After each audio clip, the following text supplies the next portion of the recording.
Remind is a text messaging service.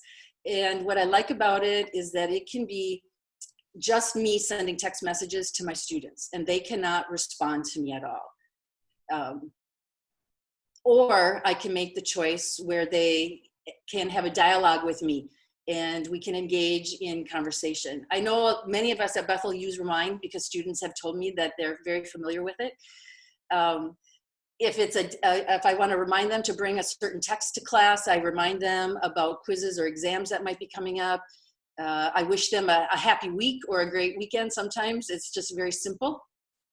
I do not collect their cell phone numbers, and they do not collect my cell phone number.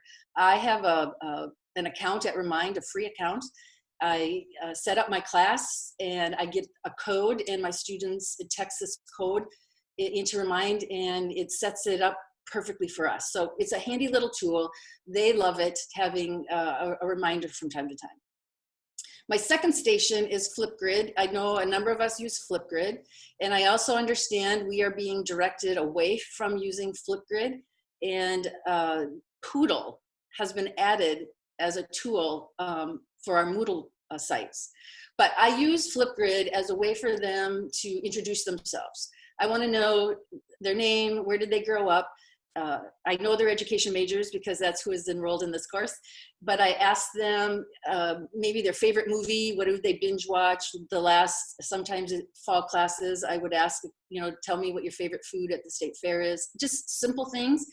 Flipgrid allows, I believe it's 1 minute to 10 minutes of recording time, and you can set the time that you have them record. And I set this particular one at 2 minutes. I also link my syllabus and have them look through the syllabus, and they can grab a sticky note literally from this canvas and post any questions or needs for clarity for when we have a full class discussion.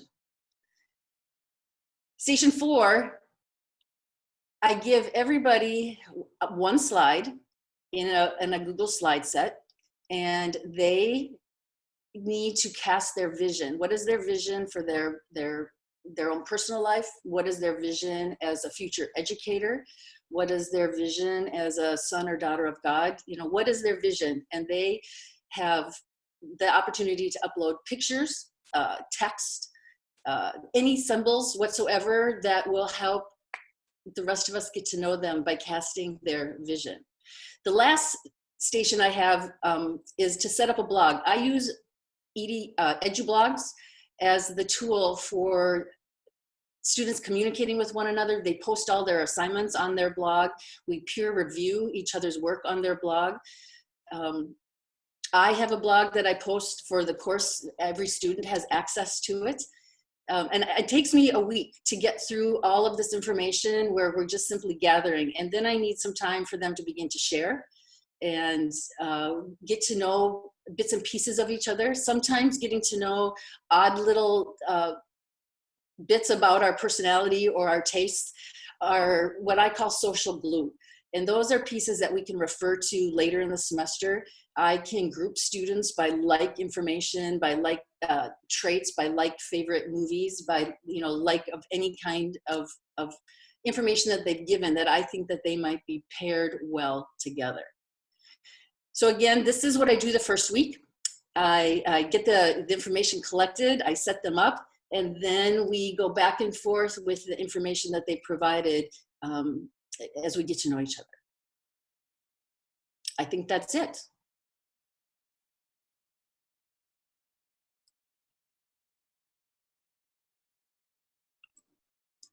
Sorry for the technical difficulties there. Jill, I'm wondering if you can tell us, out of all the tools that you have listed here, this is just a wonderful group of options that you've used. Can you tell us what have you found students have really resonated with, or maybe where are some of the challenging pieces where you found, I thought students were going to be able to use this tool really easily and effectively, but actually I found that I needed to do a little bit of extra teaching around it in order to make this tool work. So can you tell us some of the pros and maybe some of the cons? Yep, I have been using the class blog for, I think, 3 years. And I teach the same course at fall and spring. So we've had a lot of practice with it. Students love it because it's their own. I don't have any rules for how it's set up. They pick a template that they like. Some like very straight, plain, black and white, simplicity and elegance. Others like a lot of color, and they like the autonomy. They also like it because they can read each other's posts. They can peer edit in the comment section where the comments can be private or public. A thing I've learned the very first semester out was I needed some very direct teaching in helping them work in the dashboard and how to create a post, how to include pictures, how to include video clips, how to use color to change the fonts and the point size. Those challenges are the technical side, and they just need a couple practice sessions. I have them do a couple fun posts at the beginning of no consequence, but more, three ways in which you want your future students to describe your teaching. And no narrative, just pictures, because the pictures should be very self-revealing. And I will continue to use this EduBlog is the choice I made, but there are many free blogging tools out there. And again, I know many of our colleagues already use them. I think what they really, really like the most is Remind, because it pushes out a text reminder to them that they're adults and they don't always need these reminders, but then again, they're college students and they really appreciate the reminders. And I think you've done a great job highlighting that they are in that in-between stage where there is the desire to just take care of everything on their own, and there also is sometimes the added benefit of having someone say, and this week, just a reminder, we're doing this. So thanks for highlighting pieces that the students have actually enjoyed as well or found really, really useful. Okay, good. Okay, so what I'm going to do is I'm going to move on to the next panelist, and then there will be opportunities later on to ask Jill more questions, but I'd like to make sure we let everybody weigh in, and then we will move into more Q&A. So with this, the next person that we have is Amy. So Amy, if you could jump in now and tell us a little bit, how have you tried to navigate creating community?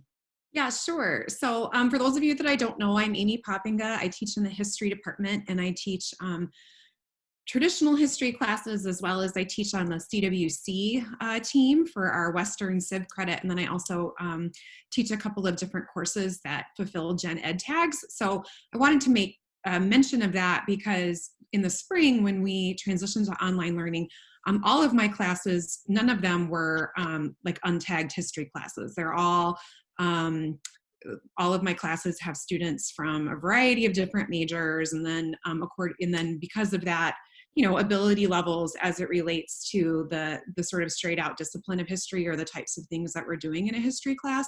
So that's just a teeny bit of context. Also, the things that I chose to highlight today are things I used in both 200 and 300 level, but kind of modify them according to what the class objectives are and kind of, again, like what the ability level is. So Jill already mentioned Flipgrid. I was not familiar with Flipgrid prior to going online in the spring, but a secondary teacher friend told me about it. And I used to be a secondary teacher too. So in some ways, a lot of what we do is not that different in terms of pedagogically and the way that we deliver content effectively.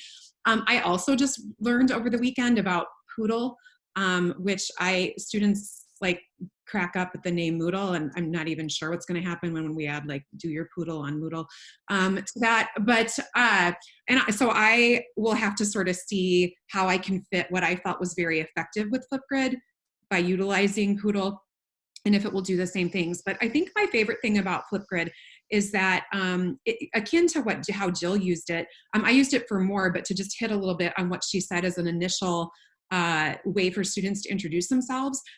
This was the very first thing I had students do when we sort of transitioned into online. And I also just kind of asked them to respond with like the simple question of, where are you? Where are you going to be learning from? How are you feeling about things? And just kind of like at your comfort level, how are you doing?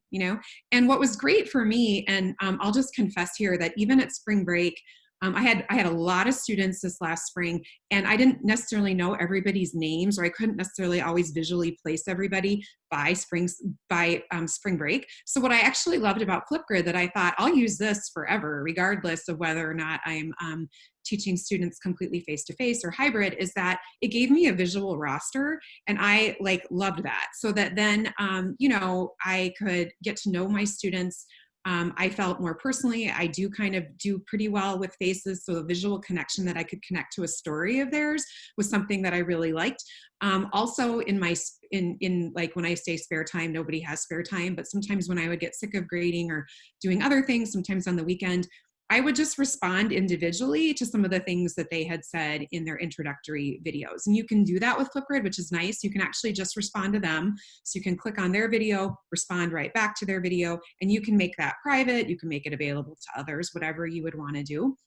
So I also really liked using Flipgrid to replace some of the things that I would do in small group discussion. So I would use this in relation, I would create assignments where your response to, say, a reading assignment, usually if you had, say, a primary source reading, and the next day in class you were going to have a couple of discussion and comprehension questions, that we're going to start class out by working in small groups to answer those questions in your small group, then come together as a whole. That's usually something that would be about 10 minutes total of my 15-minute class period.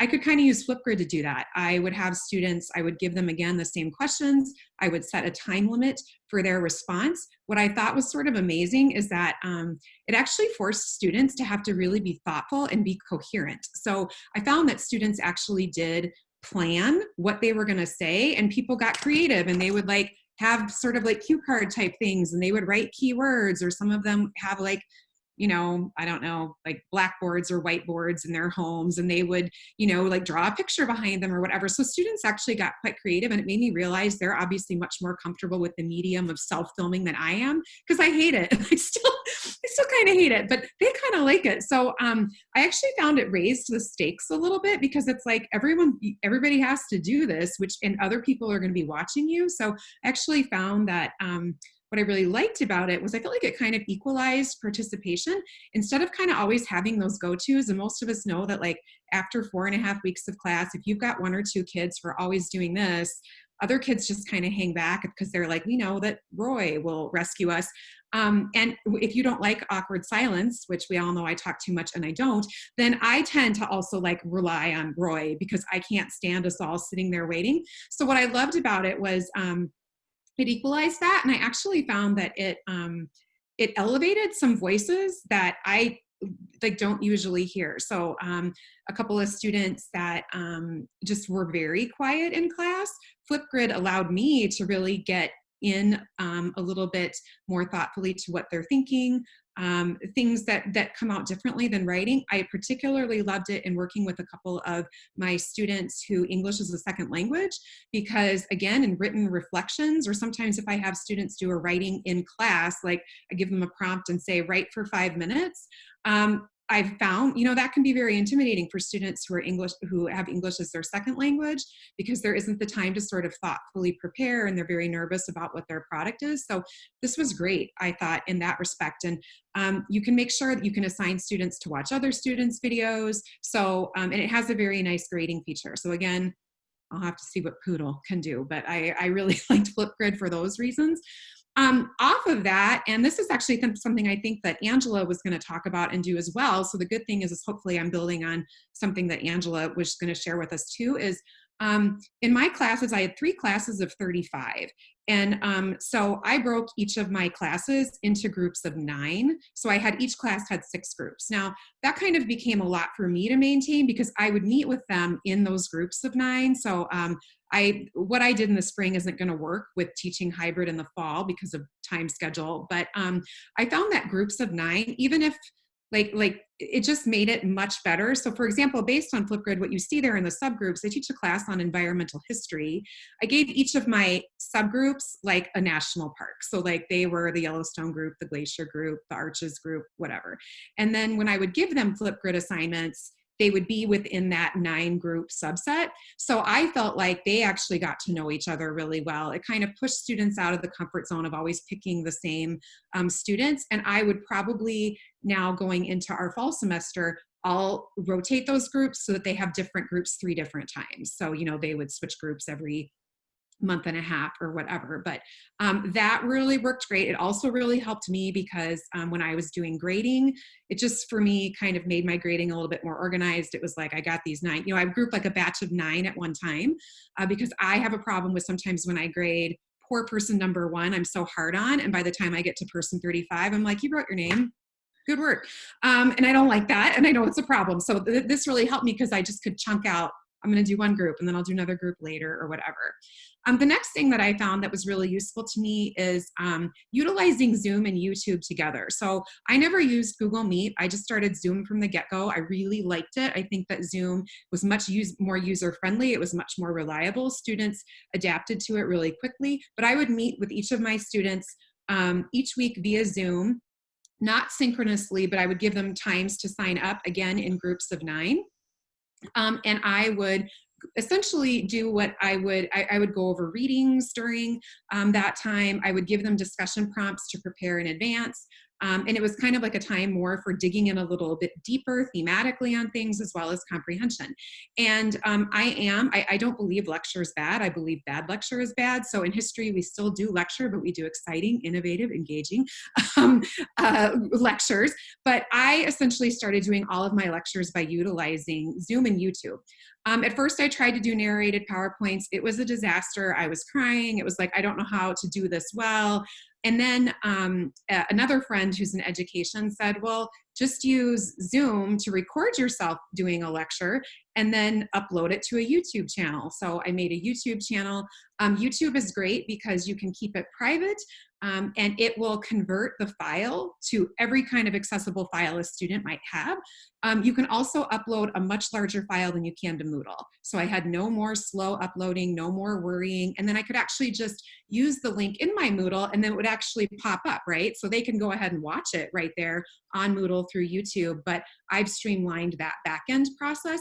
The things that I thought were really great about this is that number 1, I think that this helped me play to my strengths. We all have strengths as instructors. And when I look at my student feedback, like what makes me an effective teacher in the classroom, a lot of it does have to do with, I don't know, like relational ways of teaching, which is, that's not the same as being, not having good boundaries around disclosure or not, but being really facilitating discussions successfully, using humor, things like that. And I appreciated that students said, we like hearing from you. Like, I liked your lectures. So initially I took myself out and then students said, no, we like it when you accidentally mess up and put yourself in. So the slide that you see down there at the bottom, I'm explaining the zigzag fence, which is a not environmentally friendly way of roping off one's property in the 19th century. But like, I found that, I teach with my hands a ton. And so students said, no, it's actually really helpful because I watch you and you emphasize things and it feels a lot more personable.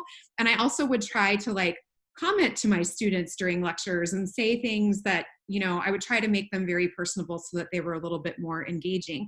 And then just again, goofy things, but things that are part of who I feel like I am.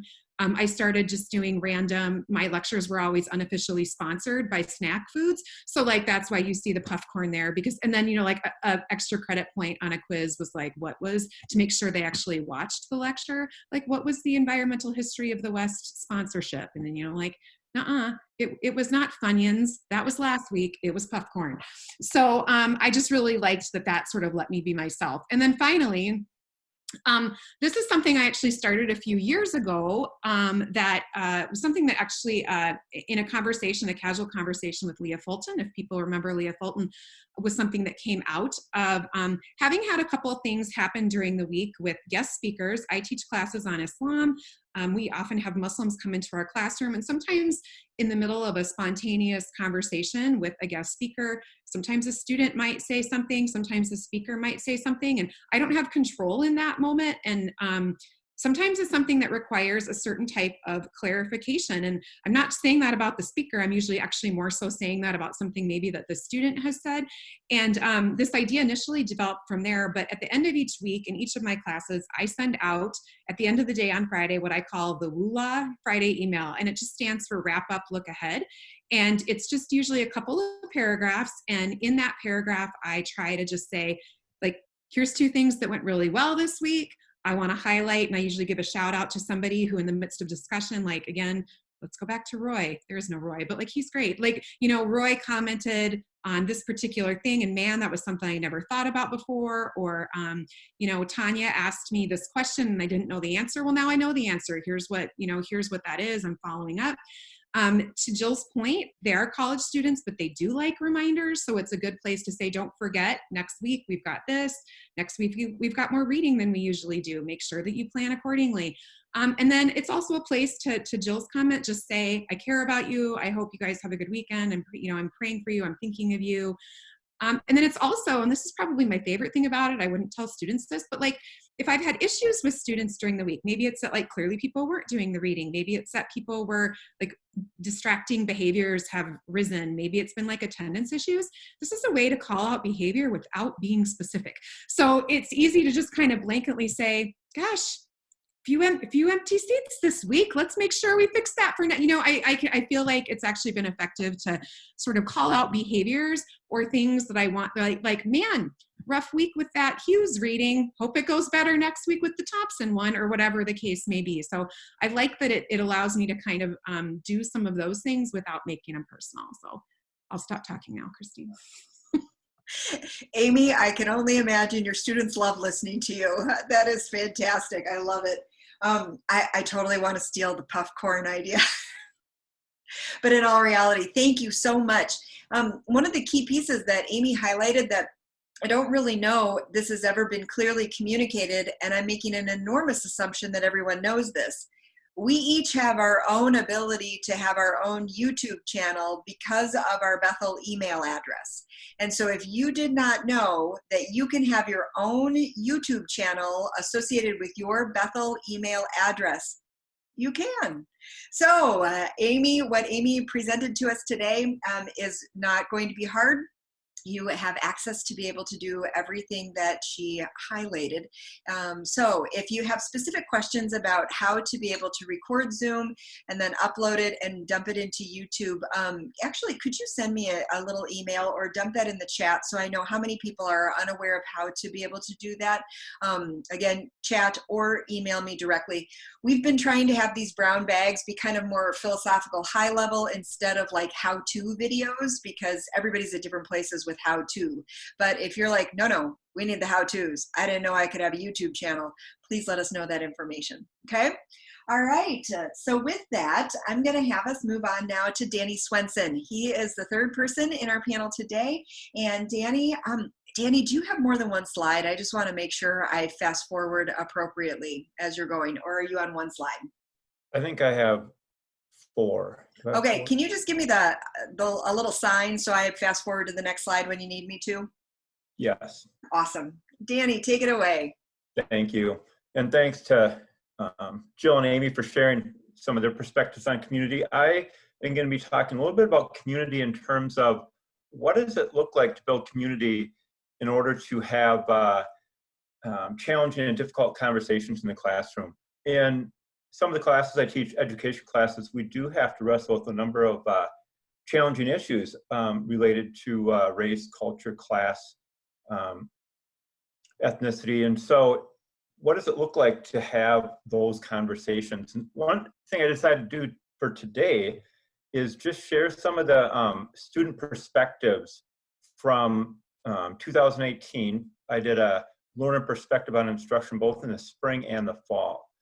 And so just talking a little bit about that feedback from students. And for individuals who are not familiar with the learner perspective on instruction, it's part of what our faculty development team does. And what I did was I think it was in the spring of 2018, Dr. Rasmussen came in and he met with my students alone and asked a couple questions about what does it look like, what's important, what works well in terms of having these difficult and challenging conversations. And so the students respond, get a list of things that are working well and some things to improve on, and then the students actually vote, and so you get numbers with each comment. And then I did the same thing in the fall of 2018. Dr. Sara Wyse came in during that time and did a similar thing with, again, my Intro to Ed class. So the comments I'm sharing here are comments that in the next few slides are from students, so that I didn't fix the grammar. So they're basically the student comments. I did sometimes just clean them up in terms of the tense. And so they're all written from a similar perspective, but they are the students' comments as best as I could take them. The other thing that's interesting that I started saying before was the fact that, you know, if there's 27 students in a class, if one or two students you know, raise their hand and agree with one of the statements, I did include those. I included ones that were close to the majority. For example, with 27 students, I tried to include comments that, you know, 24, 25, 26, or 27 students agreed with. So there's comments you're going to see are that the majority of the class agreed with. So I just think they're interesting always, not that the students, I think the student perspectives are very important. I think there's other things that are important too. If you think of Stephen Brookfield, I was introduced to him way back when I started 12 years ago from Jill Martin, if you remember that, Jill. He talks about 4 lenses that we can use to improve our teaching. And the student perspective is one. Our colleagues' experiences, the research, you know, those different lenses are important. So the student lens is obviously important, but it's only one of 4 that I think are important. So the first one is thinking about building trust in terms of that community. And I think Christine's in that slide here. And so the thing that students said about that in those sessions was the importance of building community and trust before having difficult conversations. Because as you can imagine, one thing that I do in my classes is that all students are expected to share in class discussions. And while that can be challenging for some students early on, the feedback is overwhelming at the end of the class that students are really happy that they became part of those discussions. And so it's really important to have a safe place if you're going to expect all students to be part of those discussions. They also mentioned creating a welcoming and accepting environment, a safe place, and the fact you promote conversations that take in a variety of perspectives, and even things like Jill and Amy talked about these too, but the importance of building trust by using their name and greeting them when they come to class or leave class, or talking about other things, personal things too. Those connections are really important. That came up in a number of the student comments. So that's really one of the key foundations to having these challenging conversations, and is that building community and trust early in the course. Christine, you can go to the next slide then.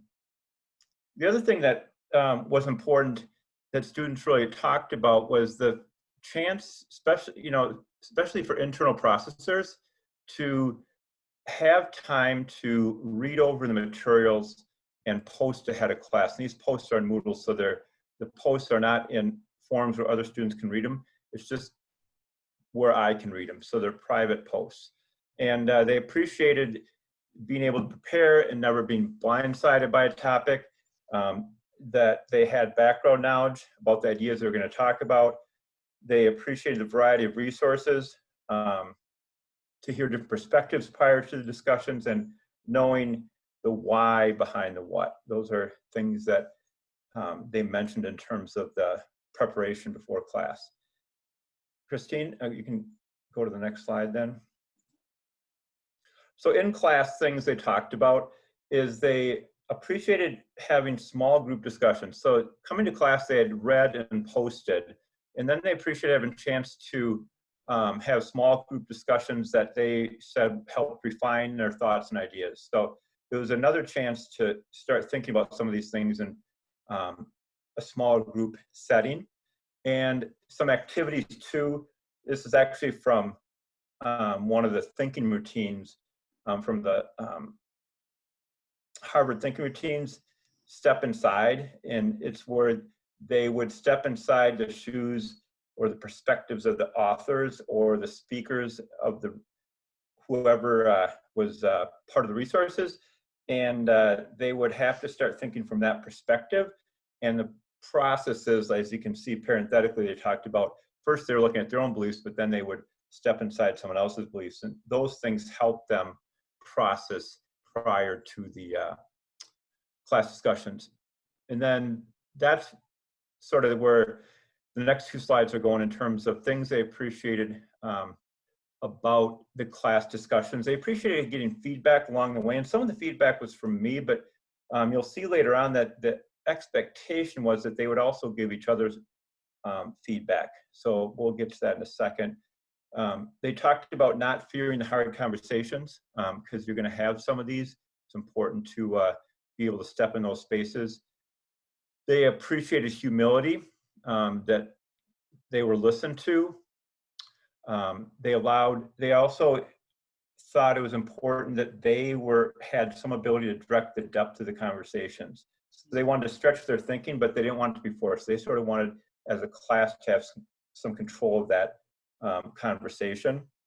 The importance of being, number 5, of being open-minded to diversity of perspectives, both in terms of the teacher modeling that and expecting them to be open-minded to the diversity of perspectives in the class. And not expecting, as a teacher, not expecting that they agree with me or think like me, but we're just going to introduce them to a lot of challenging topics and resources and wrestle with some of those ideas.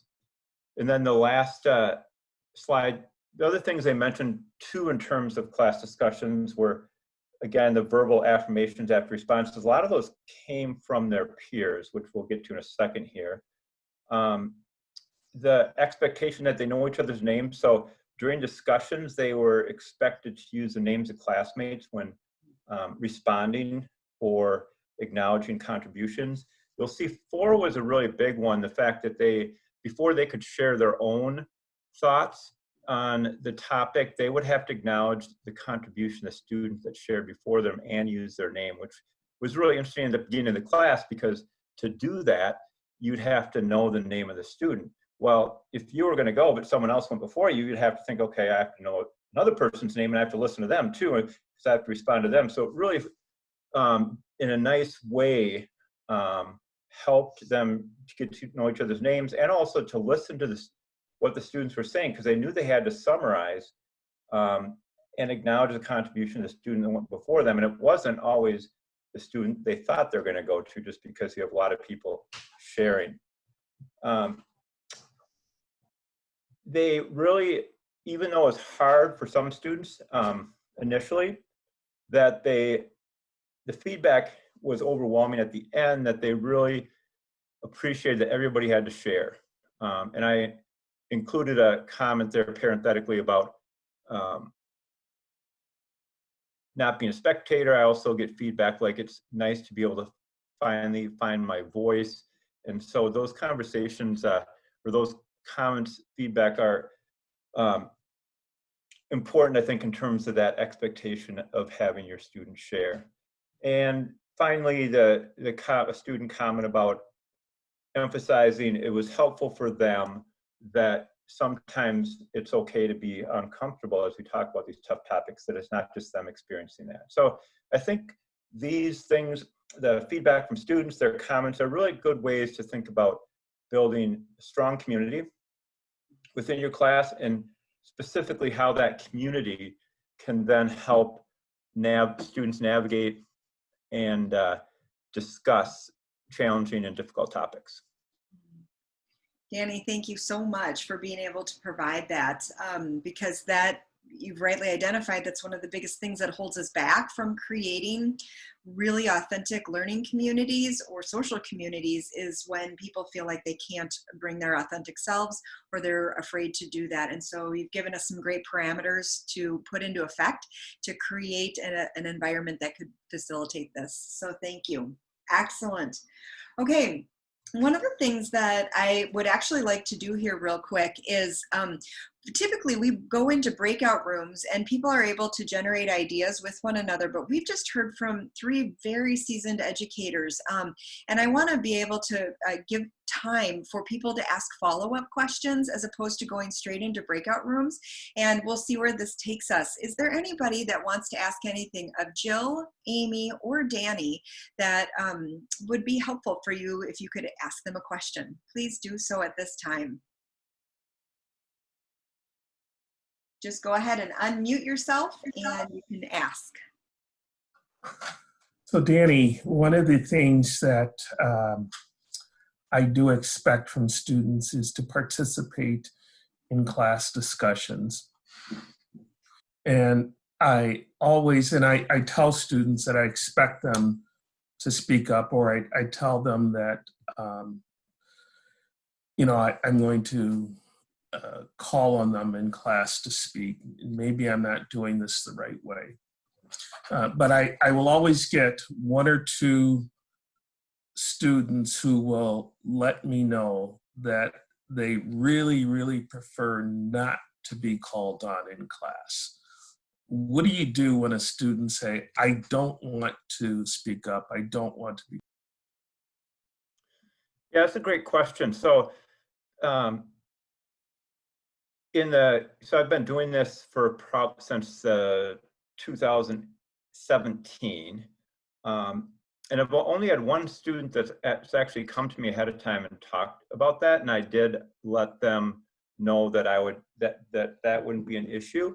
But actually, about a week later, once the students saw how things were sort of progressing, they actually started sharing. So I think you'd sort of have to deal with these individuals on a case-by-case basis.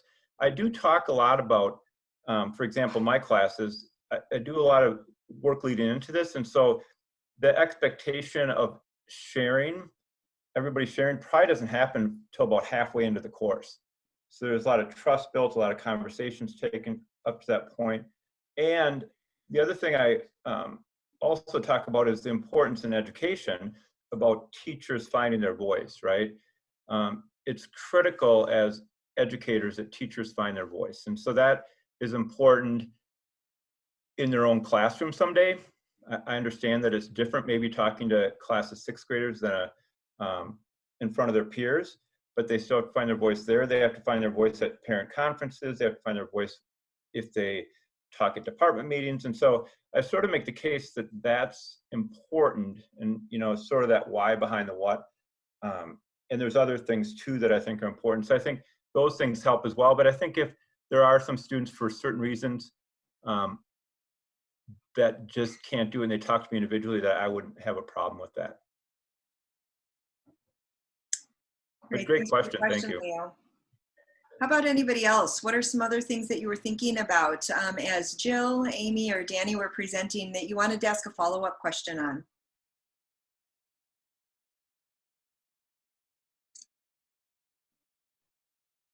Okay.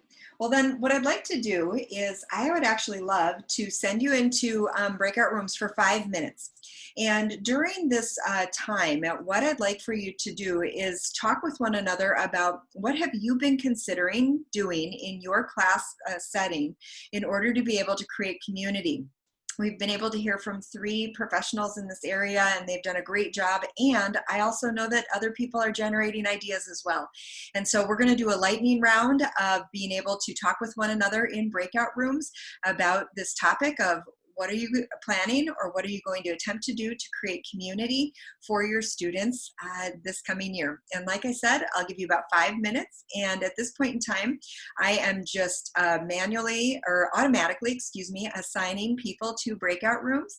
And I will pull you back in about 5 minutes after I've sent out a couple announcements via the broadcast system. So with this, again, what are some of the things that you are planning to do to create community in your classrooms this coming fall?